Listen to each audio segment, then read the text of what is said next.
I'm Anastasia, and this is something that helped me. I know every story is different, but I hope that in this you can find something to help you as well. Best of luck. The feeling of walking into the Ronald McDonald house and eating healthy food and then going to my own private room was so refreshing. As I shut the door behind me, I was finally free to be alone and just experience my feelings without having to calm or comfort anyone else. I can't even express how badly I needed this. The shock of diagnosis, followed by the fear I may lose my son during brain surgery, and then watching his excruciating recovery, had used up all of my emotional reserves. I felt completely devastated and emotionally exhausted. As I shut the door behind myself and allowed myself to feel those big feelings, tears started to come and developed into big, gut-wrenching sobs. I'm so thankful for a place, a safe place, to have this emotional release. Do you feel like you need an emotional release? When is the last time you had a big cry?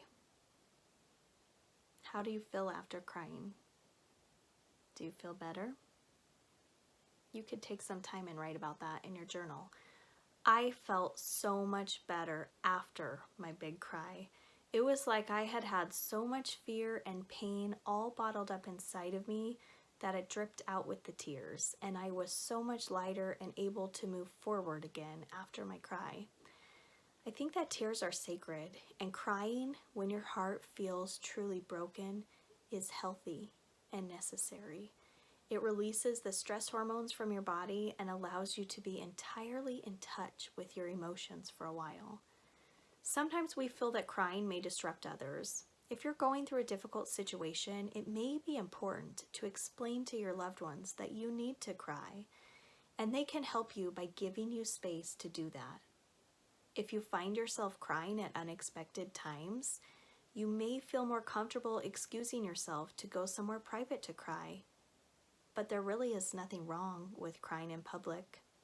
You do not need to be ashamed of your tears of grief. So if you start to cry, that's okay. You do not have to bottle these emotions up. Let them flow freely. Now, I am not a nice, pretty crier who can shed a few beautiful, glistening tears during a crisis. When I start to cry, it's like floodgates bursting open in an overwhelming rush of emotion with snot and sobbing and wailing. Because of this, I have a very hard time expressing my emotion in front of others, and I almost never cry in public. If you have a hard time crying during times of crisis, that's okay. Don't feel bad if you're not crying a lot. Everyone is different, and you'll know when you need to cry. Do you feel like you need to cry? If so, where do you feel will be a safe place for you to give in to this need and embrace your pain and cry it out?